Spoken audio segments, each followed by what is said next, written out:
hidden trend with his hidden trend with his mayamna in never go.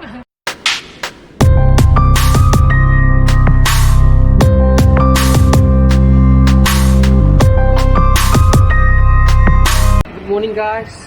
Welcome back to my channel. I am my way. Guys, hey guys, it's a mama. Ngarang siya tanam mane ba na. Sige dito ko. Ay na, ako ba thok do na. Ai gi mane ba. Ai gi na ai mon ta di ai na yaw khra theng mani na. The thok do ga ko ba na gari chak bo ma la. Ito di marang kurang ga me ba ko. Adu ga ngarang ai mang de ne. Ai je mahing lo en to le me ai na. Som di ki swan la ga Haibo, ko somju. Somju laga, mai to ena. Mata sarame.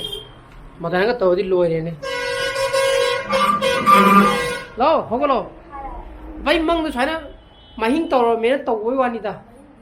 Mahing di chana khoi gi mai da amu mu ba keno to ro ko to. Hanga ba. Hong no lo. Ingi yam na. Abo, che ka. Sao? Mấy thao, in. Một sao tung cho nó, không xem không? Hả? Mấy po cái này? Mấy cô mình đi cái đây nào? Chỉ được rồi. Côm gì ta? Ô, mà khác rồi. Ô, yên kì, bà yên kì. CHANUPA này gì quay kì? Mấy Pesa lo wera pagi khong do odu khong ge hai ni da pensi magi hit kam ek to thawa kan am ta yeng ba chani tang airam ni chani wi ta ding a sin ni hu sak ta ha ai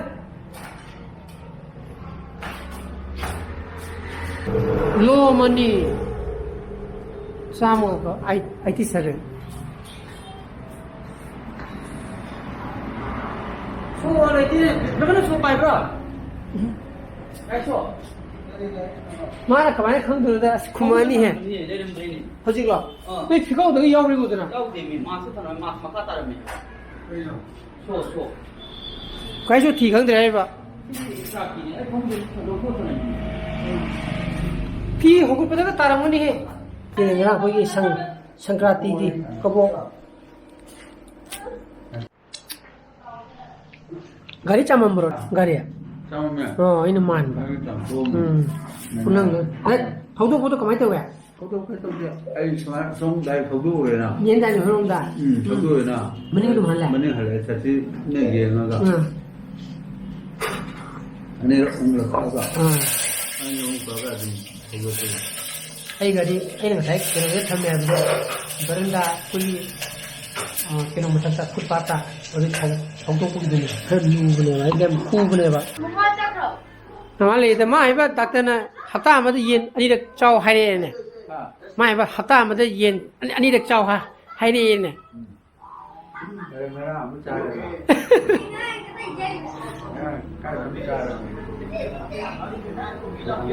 When mà khô một lề đi là nó yen tro.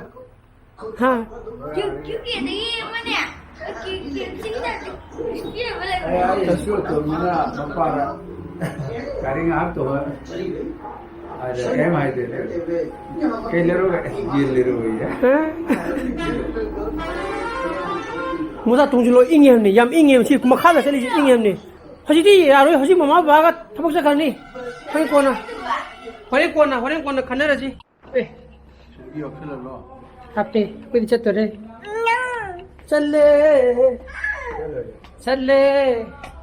Aku ini, kau agak santai ni ko, ni pugu dah ba. Ini pergi magi. Kado. Lagi berapa dah? Kau ini di kanti dah, mui na haji di pergi main kau ni. Magi office, magi ka haji. Partition mak hari berapa ini pergi magi office tu kita, itu tu. Amuk semua tu kado kata ba haji.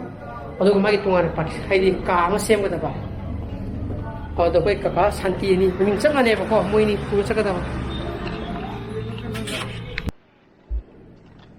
Ngasi Airtel gini network-ꯁꯦ ꯌꯥꯝ ꯅꯨꯡꯉꯥꯏꯇꯦ ꯑꯩꯅ ꯀꯩꯅꯣ ꯇꯧꯒꯦꯅ ꯇꯧꯕ ATM ꯕꯨꯠꯇ ꯂꯥꯛꯄ जा रहा है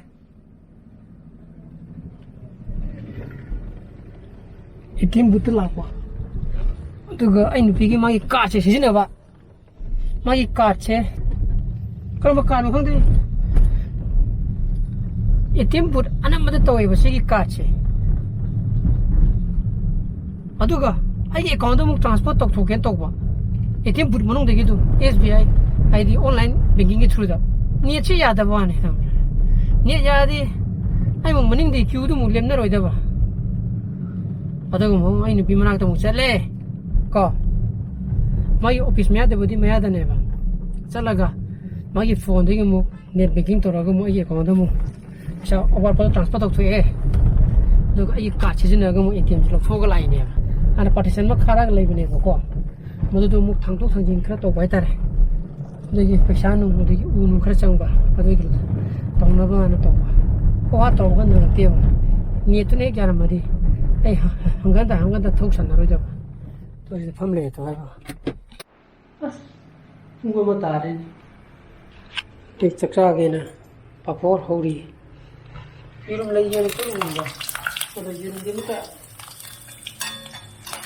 हंगरे ने हजी केना बर्ड फ्लू लईबनेरा अपानी इरुम नु मुदिकी केनो लाकुले मु थिंजले हाइदना लोग मणिपुर यदि बर्ड फ्लू टिकेट तो जिब जाला खंगे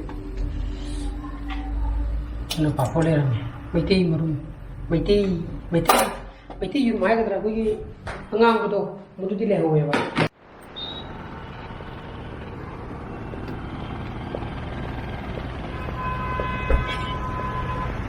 विशाल मतंगिना गानी मु लाए मागी ngasi का सेमदोई हैबदो अदगी मागी पड़ा खरा खनगदबा इधर पड़ा क्या पिए बा और पड़ा अनिहुम लेकिन लापनीदा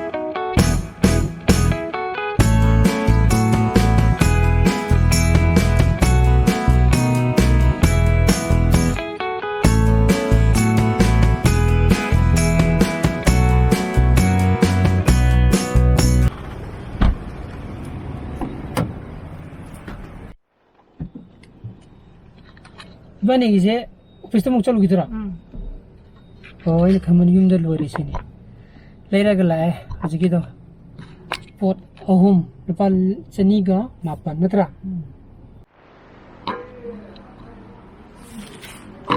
अई नानचिंग की मॉक्स तो अदु योगे सही नहीं है तो आई ने पिए मागी crop city Portulaka ya bako. Sasia, nanti kilo jual le. Portulaka tu, sini ki mouse. Jing ka, ayi je. Ayi mouse. Wireless dah. Wireless. Jadi jawab. Lagi boleh tebak kan? Mana me semua mana mouse di mana pikir masa tu lumuk lah kata ni.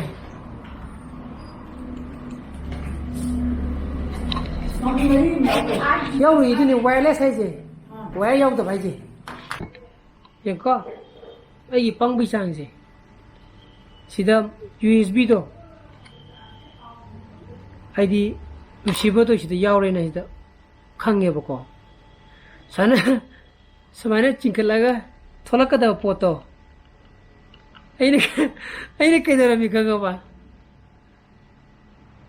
सोबदी सोने चिंग बने में थुलु यादी ने खांगा बापू मुझे कोई रमियो कोई चुको मैं थुलु यादी है तो वही बको तो सरे जब लाइन से Bapak, nanti sana wireless mau berapa? तक आओ हैं तक तो कदम नहीं बा जब पांच लगे ये ida hauda tadi amona online da lei sungin chela roi Putula ka je itu da kari leino mapan lei juni da ngapel le mapan lei Mama, sonda mama sinjingnya pintu cuma sana betul. na kela ja hippy din di dia de hippy din di below 5 years sabe ade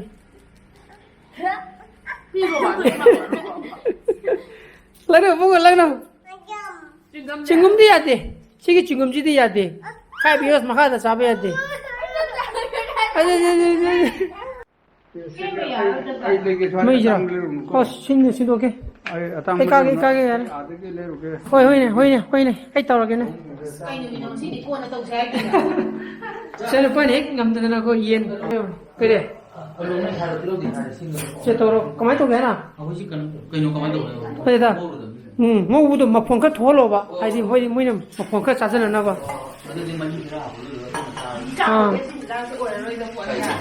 Kede. Manipur apa ya? Oh, jangan jira. Ya, kasu kai ti, cara hoi ni ya. Hijau caga tapi lebih ni, kue na. Berarti kaya no, kede no. Pulo. Ako.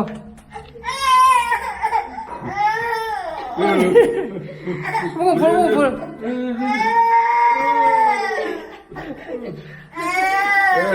Pudida.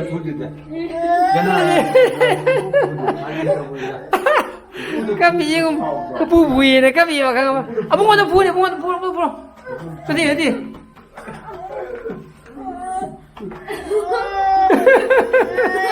Tetap pudida. Lagna berita.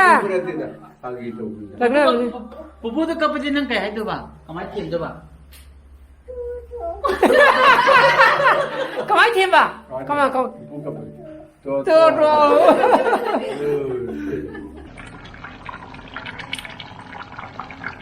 Hatra. Silo bagai CHANUPA sak bisa thua kya? Mang sai ding ne yen leyo hai che. Heng ju sa du le ra ba che. Ha. Kora. Aduna wings ni na. Ha wings su cha ni ye, si ju cha ni ye. De. Doctor ki namada. Ha. Doctor ki namada taro. Kayak mana teh? Wing amada kya chawa ba? Amuk tanga hai mutro. Ani ra.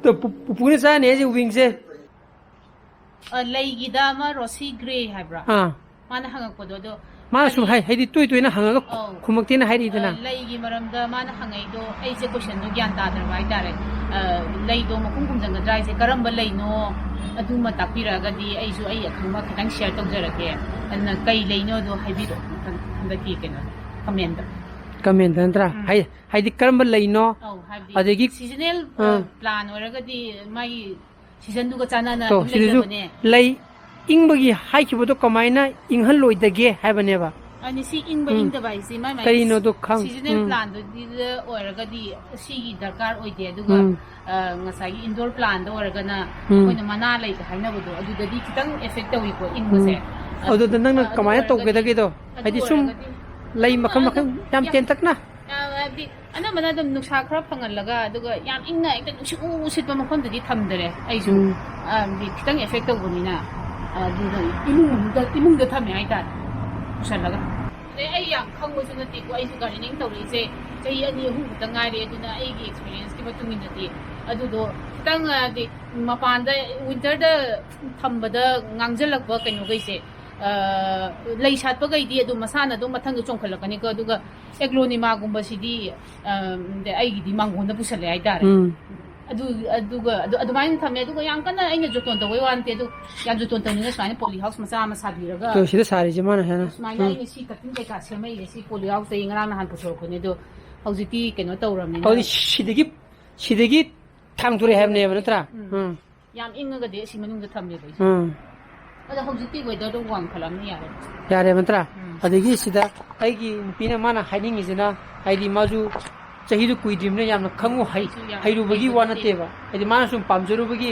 अखंग high खरा हंगखोतना को नत्रा si ma si ma kong gai ni अदगी हिरेन train में थजु Hiren train में थजु mayam ama tainebako adigi mana YouTube da khara yeng siguma khara yenga khara akhang hai egi imanaba adigi moi baju khara leinung khara thaibako moda khara tato ka tasin tongraga sum tawbuni da oda mayamna haidi khambini dana hangbiri do yam phayabako do akuju haidi ichini haidi message to aina anama khumbani na aidi leimam khangdabina moduna ne baina kya khumukti do adigi mongonda hangaga khumgodeju heda paukthokpa hangdi hangamaga etaina ju pakum pirapuji da kawba hai tare ko madugi ne baduna mayam paru bigru dum manaje hokji hayana ko chundu kitang bhap ta da lere khani ga demu hungiro habini mantra adugi ha kari plan da kamai to gade ge ko aduna ingasi gi blog di mata insta senjara ge ai gi blog ju pami thogadi like to biramo share to bio anu view su bio subscribe to biramo ko nui sana phajale bio so please be safe and be healthy bye bye good night choo bye bye semta bye bye